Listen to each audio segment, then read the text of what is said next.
Selamat sore runner semuanya. Puji nama Tuhan, sore hari ini kita boleh sama-sama kembali, boleh hadir di sini untuk beribadah kepada Tuhan. Saya tadi pas nyanyiin lagu sebelum firman tadi, saya ingat satu peristiwa ya, sama kesaksian sebentar. Dulu ketika saya punya anak yang pertama, lahirin Densa, itu saya itu di rumah sakit Boromius ya, ngelahirinnya itu. Tapi ngelahirinnya itu saya kan tinggal di, ya kalau di rumah sakit kan kalau ibu mau melahirkan kan sebelahnya ibu hamil gitu ya. Lah sebelah saya itu udah ngelahirinnya, kok saya kapan ngelahirinnya gitu ya, udah 2 malam belum ada tanda-tanda. Nah singkat cerita saya udah pecah ketuban ya waktu itu, terus saya masuk ke satu ruangan, dibawa ke ruangan, terus ternyata saya sudah pembukaan 5 waktu itu. Terus pembukaan 5 tuh gak maju-maju ya, mungkin ibu-ibu yang pernah melahirkan pasti tahu lah ya. Gak maju-maju, akhirnya dokter ambil keputusan di induksi, disuntik. Induksi itu suntik mules gitu ya, biar mules. Sudah gitu maju pembukaan, jadi pembukaan 6 terus pembukaan 8. Nah di pembukaan 8 ini sulit sekali waktu itu tuh Densa gak lahir-lahir, gak keluar-keluar. Dokter bilang ini harus dioperasi sesar. Kebayang ya teman-teman ibu-ibu di sini udah siap mau ngelahirin normal kok harus sesar gitu ya. Aduh saya gak mau gitu ya. Terus kan tambah lagi ya si Densa udah mau keluar gitu ya, udah kelihatan nih kepalanya. Tapi gak keluar-keluar juga. Akhirnya waktu itu dokter bilang, oke, kalau begitu divakum. Divakum kan harus tanda tangan ya, waktu itu suami saya tanda tangan. Tanda tangan bahwa terima vakum gitu ya, divakum. Di Densa itu ditarik kepalanya, ya kayak vakum kali ya. Jadi pas keluar itu kepalanya panjang. Di sininya ada tanda. Terus dia sempat gak nangis, dia muntah. Jadi stres gitu ya. Saya sendiri gak nyadar gitu ya teman-teman. Setelah sekian jamnya ya, yang waktu itu dokter Sanjaya, karena kan saya pakai dokter anaknya, dokter Sanjaya. Dia baru ngomong sama saya, ibu, anak ibu pas lahir itu kondisinya seperti ini ya. Dia stres, dia pokoknya ya seperti itu kayak gak siap untuk ada di bumi ini. Tapi kami berdoa dan puji Tuhan semuanya baik sampai sekarang. Nah hal ini pernah saya cerita sama Densa. Rupanya itu merema teman-teman. 2 minggu lalu itu kan ujian praktek ya. Ujian bahasa Sunda, praktek olahraga dan salah satunya praktek PAK. Densa ini tipe orang yang gak mau, pokoknya dia ngerjain aja sendiri. Dia nyanyi lagu, latihan nyanyi keyboard lagu Goodness of God, dia bilang buat ensemble gitu ya. Pas ujian praktek agama kan dia harus sampein renungan gitu ya. Dia gak nanya sama sekali, dia mau nyampein firman apa itu enggak, dari kitab mana biar saya ajarin bersama-sama gitu. Saya kepo banget teman-teman. Dia tuh nyampein apa di ujian praktek PAK. Saya buka di live IG, ternyata dia sharing firman Tuhan tentang mujizat dia bisa ada sekarang ini, itu karena Tuhan. Dia pakai kitab waktu Amsal. Terus dia diakhiri dengan lagu nyanyi, dia main musik sama nyanyi Goodness of God. Saya ngerasa, Tuhan gitu ya. Apa yang kita sampaikan, apalagi di sini banyak guru-guru sekolah minggu ke anak-anak, apa yang kita sampaikan ke anak itu betul-betul mereka itu merekam. Makanya berhati-hatilah ketika kita menyampaikan sesuatu yang gak baik. Nah hari ini topik kita tentang ladang uang versus ladang Injil. Berbicara tentang uang, saya mau tanya dulu nih. Di sini ada yang SD ya, ada Bella. Ada yang masih sekolah SMA? Kuliah? Ada. Kerja, semuanya kerja ya. Sudah tahu ya ladangnya uang seperti apa ya. Oke, berarti Jika kita melihat judul ini ya, ladang uang versus ladang Injil. Ya, tempat kerja itu ladang uang. Tetapi terkadang banyak orang sampai saat ini masih mempetak-petakan, mendikotomi nih. Ini pelayanan, ini pekerjaan. Ini pelayanan, ini pekerjaan. Ini sekuler, ini rohani. Masih mendikotomi seperti itu. Ya, seperti satu tulisan ini ya teman-teman ya.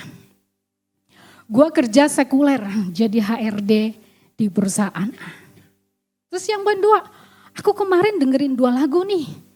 Yang satu sekuler, yang satu rohani. Nah, terkadang saya juga dengar seperti ini. Wah, hari Minggu mau pelayanan. Hari Senin sampai hari Sabtu kembali ke dunianya masing-masing saja.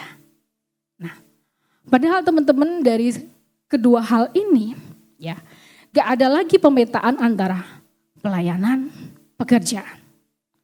Sejak kita terima Yesus, sejak kita menjadi orang percaya, sejak kita mendengarkan, menerima kabar baik yaitu Injil itu, sebetulnya kita sudah diberikan satu manat sama Tuhan, kita itu menjadi penjala manusia. Ya, kembali saya ke Injil saja dulu ya tadi.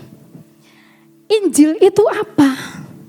Tertulis dalam 1 Korintus 15 ayat 3 dan 4. Sarma, gak usah buka Alkitab. Ini dibacanya apa Sarma? Saya tes. Nanti saya kasih hadiah.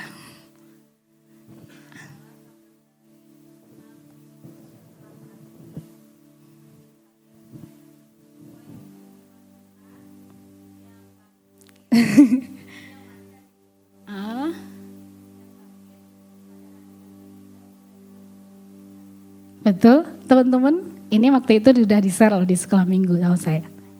Jadi Injil adalah kabar baik. Kabar baik yang berisi apa? Nih, ini dengan simbol aja ya, saya nggak pakai tulisan. Kristus telah mati, warnanya merah. Mengingatkan akan kematian Kristus, darah Kristus itulah yang menghapuskan dosa kita. Kristus telah mati karena dosa-dosa kita. Ini di 1 Korintus 15, nanti cek aja ya. Sesuai dengan kitab suci.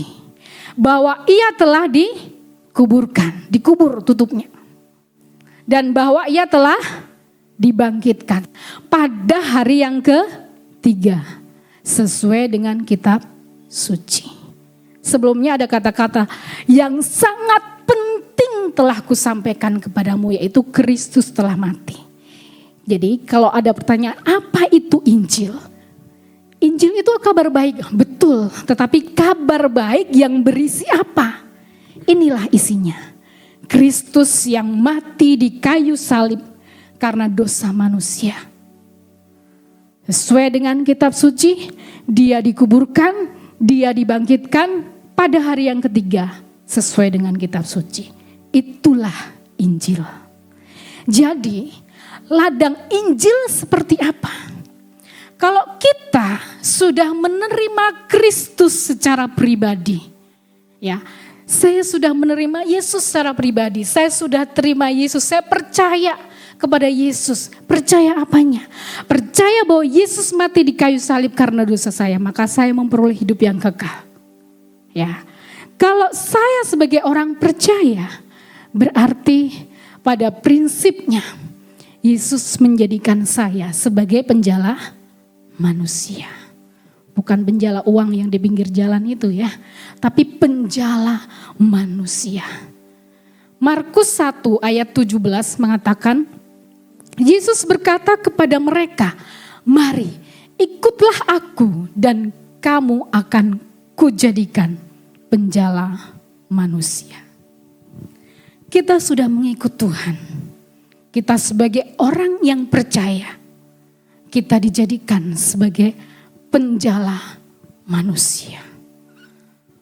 Jika demikian, kalau kita menjadi penjala kan berarti otomatis kita bisa melakukan itu di mana kita itu bisa lakukan. Bahkan di kitab Kisah Para Rasul, di sini dikatakan, tetapi kamu akan menerima kuasa kalau Roh Kudus turun ke atas kamu. Dan kamu akan menjadi saksiku.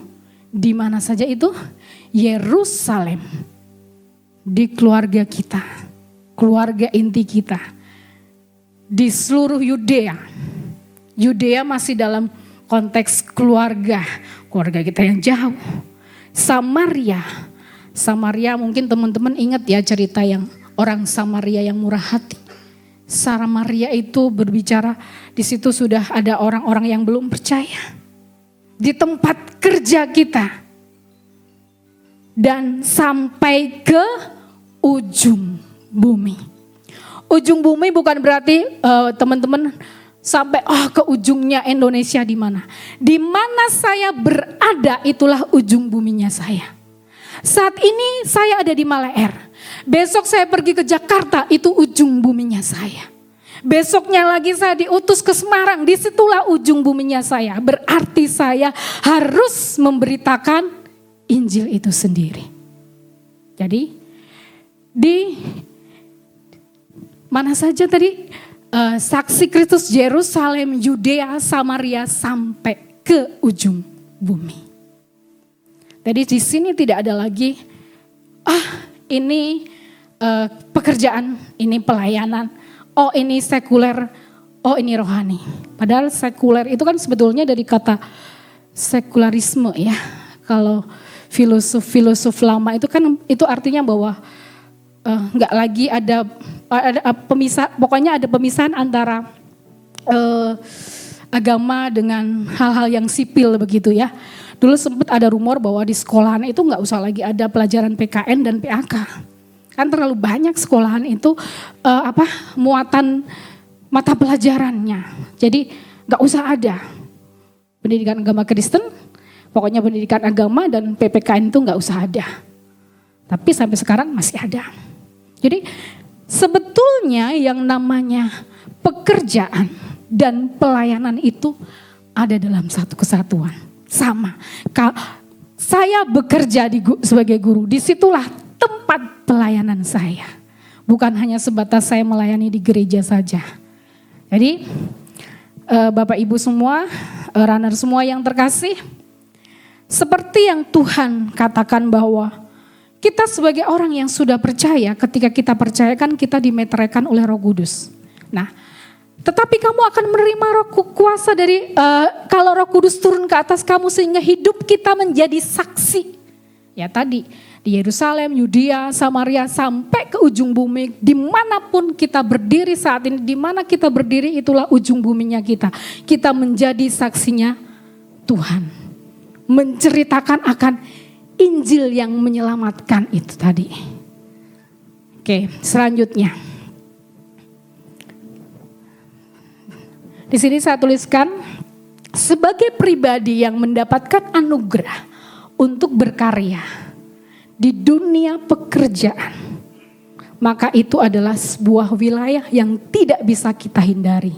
Di dunia pekerjaan, bukan berarti ibu rumah tangga yang di rumah, tidak ya, semua sama. Mau sebagai ibu rumah tangga, mau sebagai karyawan di kantor, mau di lapangan, itu adalah pekerjaan, anugerah yang Tuhan beri. Ya, saya bekerja, tapi saya seorang ibu rumah tangga sambil cuci piring ngomong terus sama anak saya gitu ya. Salah satunya tadi kan, saya cuci piring sambil ngobrol dulu, dan kalau Dena itu paling seneng kalau diceritain, Bunda cerita dong waktu kecil aku gitu ya. Sambil cerita, rupanya terekam. Dimanapun kita berada, ya, ketika kita bekerja, mau di Bapak Ibu runner semua, sebagai mahasiswa, mau sebagai guru, mau bekerja dimanapun, itulah menjadi anugerah bagi kita untuk kita menjadi saksi, melayani. Ya, kita akan melihat di sini kita kalau di tempat bekerja harus seperti apa? di ladang uang bukan hanya menggali uang saja, tetapi kita bisa Injil itu bisa kita bagikan kepada mereka. Bukan berarti kita harus cerita, percaya Yesus, tidak ya. Kita lihat di sini satu contoh dari kisahnya Yusuf. Ya, teman-teman tahu di situ ketika Yusuf ada di rumah Potifar, ya, tidak harus menunggu jadi manajer, jadi bos baru bisa menginjili, baru bisa bersaksi, tidak. Di sini pribadi Yusuf ini dia sebagai seorang budak, ya. Di situ dituliskan bahwa adapun Yusuf telah dibawa ke Mesir dan Potifar seorang Mesir, pegawai istana Firaun, kepala pengawal raja, membeli dia dari tangan orang Ismail yang telah membawa dia ke situ. 39 ayat 2, tetapi Tuhan menyertai Yusuf sehingga ia menjadi seorang yang selalu berhasil. Di situ dikatakan menjadi orang yang selalu berhasil dalam pekerjaannya. Selalu berhasil dalam pekerjaannya. Maka tinggallah di rumah tuannya orang Mesir itu. Jadi kita melihat bagaimana kehadiran Yusuf di rumah Potifar ini rupanya menjadi berkat di rumah itu, bahkan rumah itu pun diberkati karena kehadiran Yusuf. Kenapa bisa seperti itu? Nah, gimana caranya supaya saya juga diberkati dalam pekerjaan dan saya menjadi berkat di pekerjaan saya kepada teman-teman saya? Apa yang harus saya lakukan? Kita belajar dari pribadi Yusuf. Di sini kita melihat bahwa Yusuf menyadari akan penyertaan Tuhan. Tetapi Tuhan menyertai Yusuf sehingga ia menjadi seorang yang selalu berhasil dalam pekerjaan. Hal yang pertama, supaya kehidupan kita menjadi berkat di tempat pekerjaan kita atau dimanapun di kampus kita. Yang pertama kita harus sadari bahwa Tuhan ada bersama dengan saya. Ketika kita percaya, ketika kita menerima Injil itu, Tuhan bilang bahwa di kitab Ibrani, aku sekali-kali tidak akan membiarkan engkau. Dan aku sekali-kali tidak akan meninggalkan engkau. Jadi yakinilah bahwa Immanuel, Tuhan selalu menyertaimu itu harus ada dalam kehidupan kita. Itu juga ada dalam diri Yusuf. Tuhan menyertai Yusuf. Dan Yusuf menyadari bahwa Tuhan ada bersama dengan dia. Itulah yang membuat pekerjaan Yusuf diberkati. Kemudian hal yang kedua,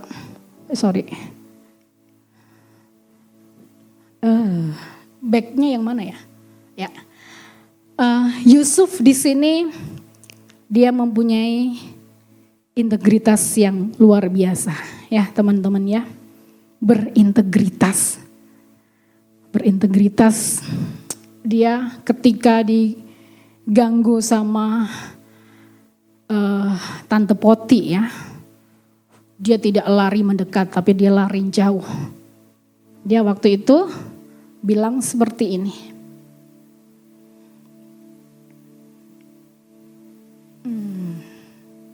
Kenapa enggak aneh? Ya. Coba perhatikan di sini yang saya kasih warna kuning. Bagaimanakah mungkin aku melakukan kejahatan yang besar ini dan berbuat dosa terhadap Allah? Enggak mungkin, aku ini kan tempat kerja saya. Kok saya harus melakukan ini? Padahal yang ganggu adalah istri dari bosnya sendiri. Dia ingat akan Allah. Tidak mungkin saya lakukan itu. Teman-teman, mungkin ada banyak kesempatan di tempat kerja, teman-teman, untuk teman-teman bisa melakukan hal curang ini itu, tapi ingat ya, gak mungkin saya lakukan ini. Tuhan pasti lihat semuanya ini. Saya berbuat dosa terhadap Allah, ya, gak mungkin. Atau di kampus ya, belum lama ini ada viral ya, yang ngirim tugas yang namanya belum diganti ya, sampai si dosennya marah sampai diviralkan ya. Gak mungkin saya melakukan plagiat dalam tugas saya. Masa saya melakukan dosa terhadap Allah? Nah, teman-teman, ingat yang pertama tadi, Yusuf dia mengakui, menyadari akan Tuhan menyertai.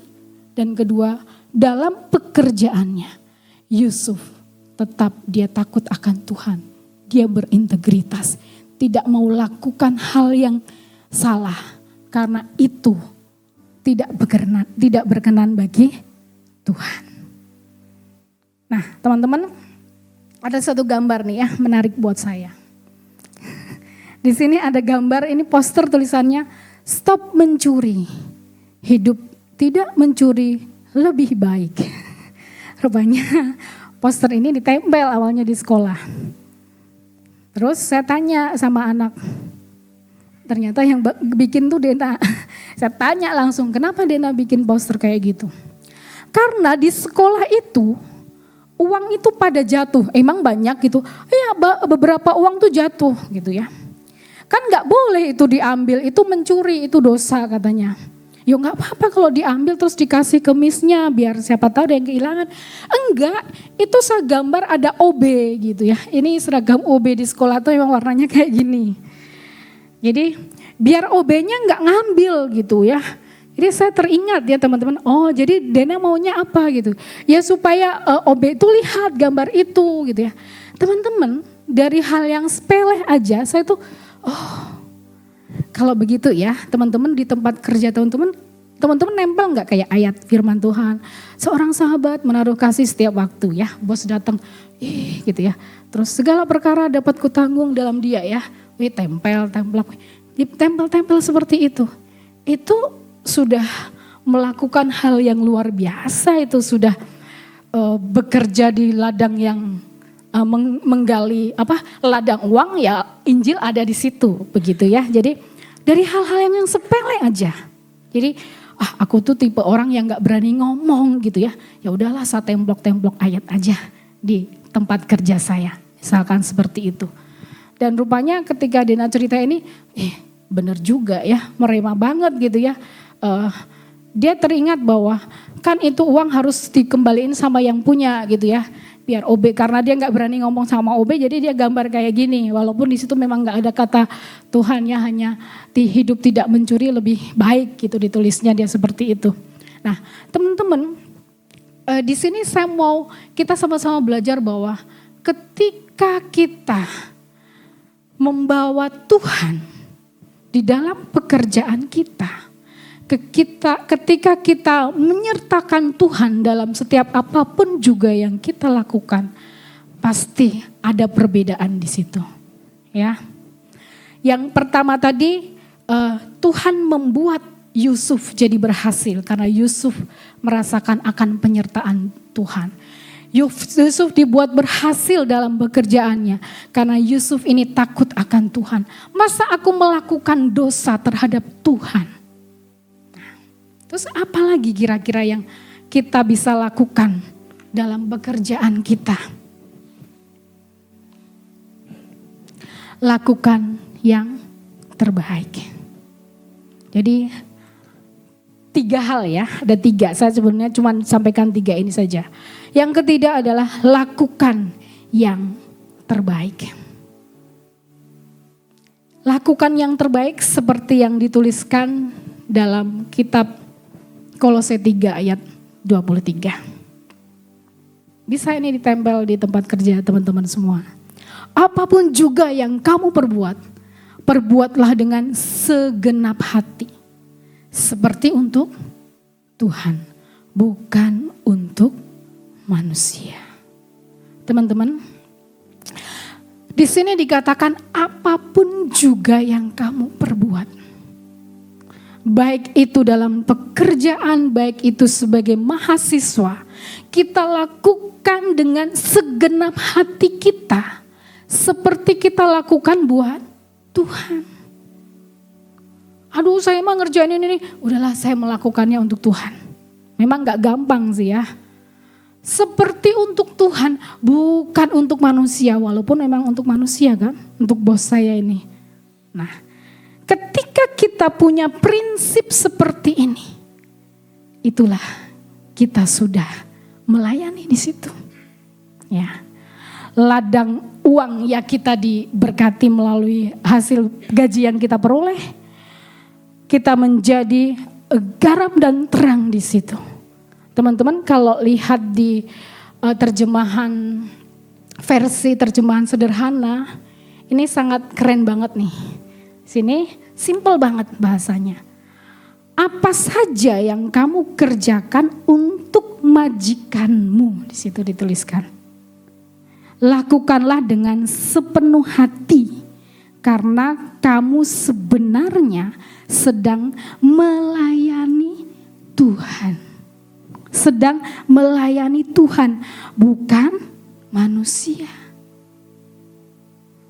Ingat bahwa Tuhanlah yang akan memberikan upah kepada kamu.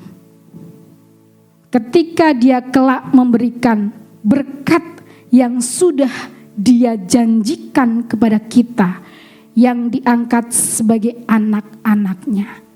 Jangan lupa bahwa kamu sebenarnya bekerja bagi Kristus Yesus, penguasa kita sebagai hamba-hambanya. Jadi teman-teman, tidak ada lagi ini pekerjaan, ini pelayanan, ini sekuler, ini rohani. Karena jelas tadi di firman Tuhan dikatakan bahwa di sini dituliskan tadi sedang melayani Tuhan, sebenarnya sedang melayani Tuhan. Ya, lakukanlah dengan sepenuh hati karena kamu sebenarnya sedang melayani Tuhan, bukan manusia. Sehingga kita akan menerima upah, ya. Tuhanlah yang akan memberikan upah kepada kamu. Ketika saya baca ayat ini, oh ya Tuhan, saya melakukan ini karena saya melayani Tuhan di pekerjaan saya. Dan saya akan terima upahnya dari Tuhan.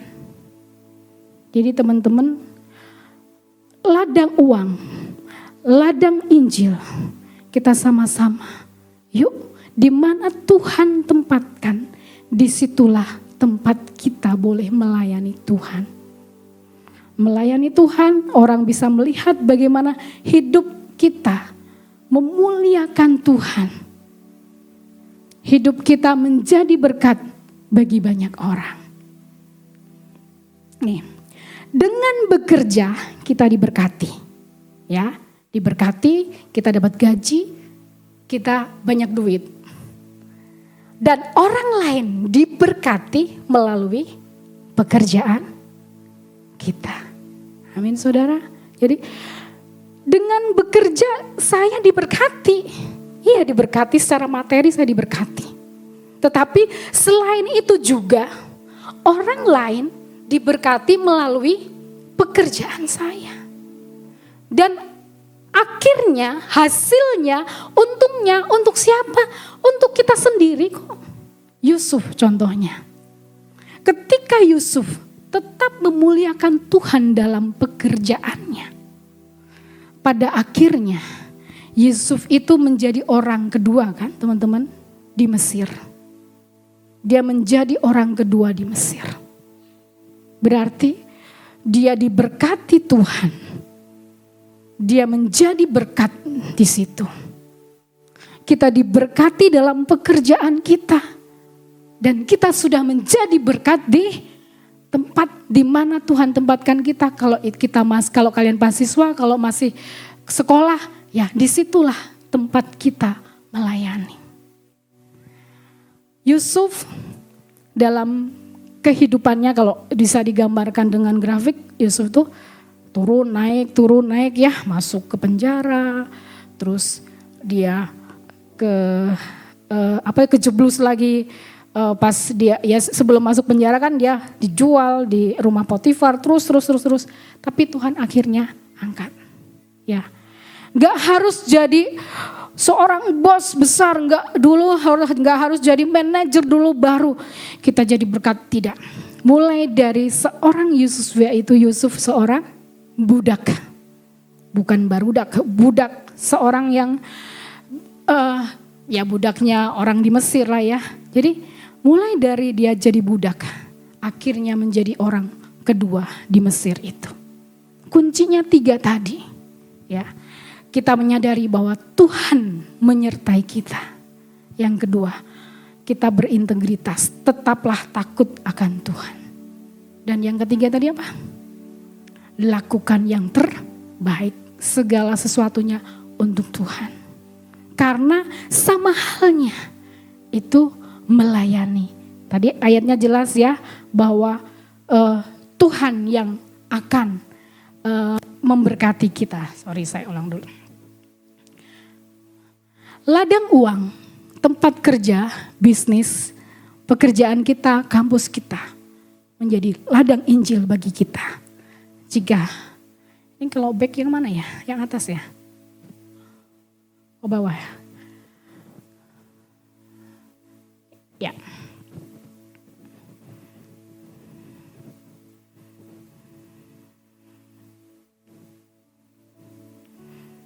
Oke, sekali lagi. Kolose 3 ayat 23 sampai 25. Yuk kita baca bersama-sama. Seperti yang tertulis di depan ya. 1, 2, 3. Apa saja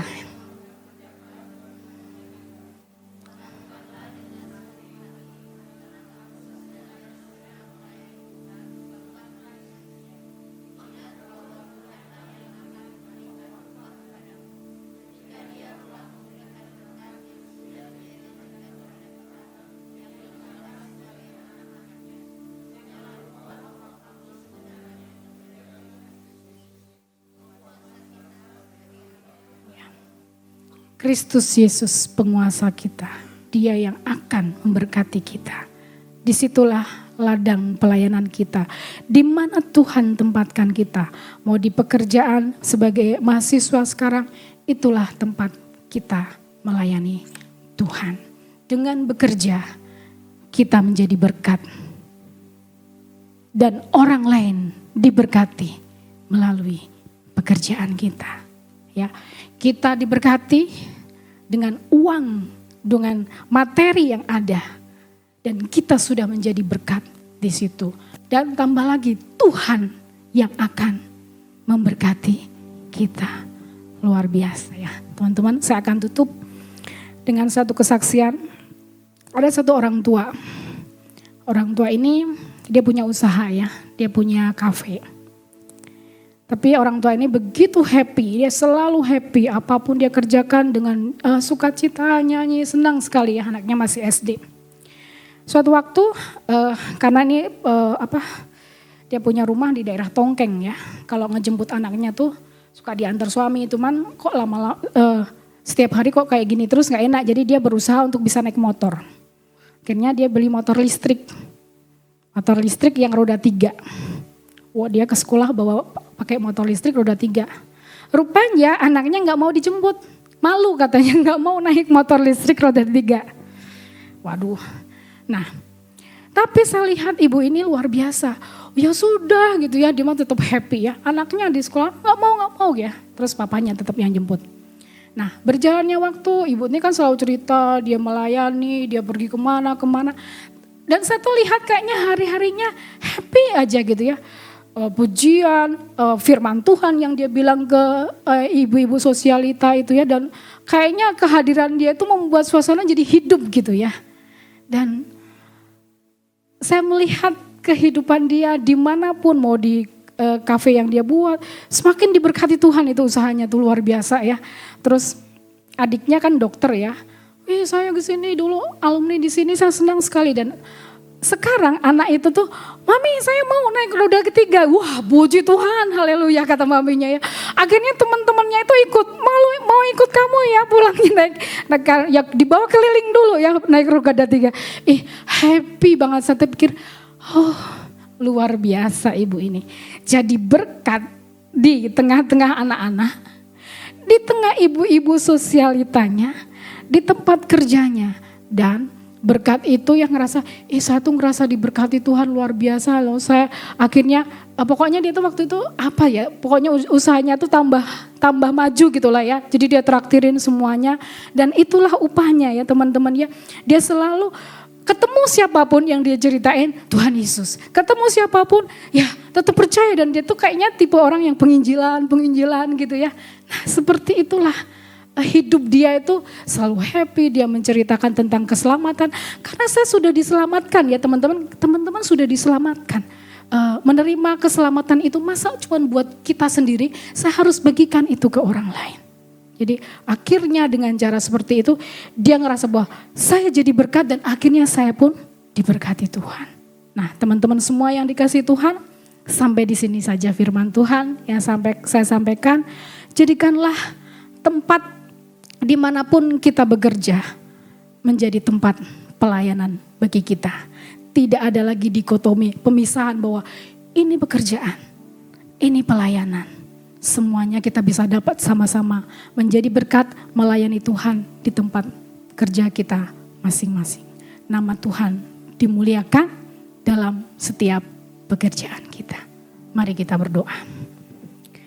Bapa yang baik, kami bersyukur untuk firman-Mu pada saat sore ini Tuhan.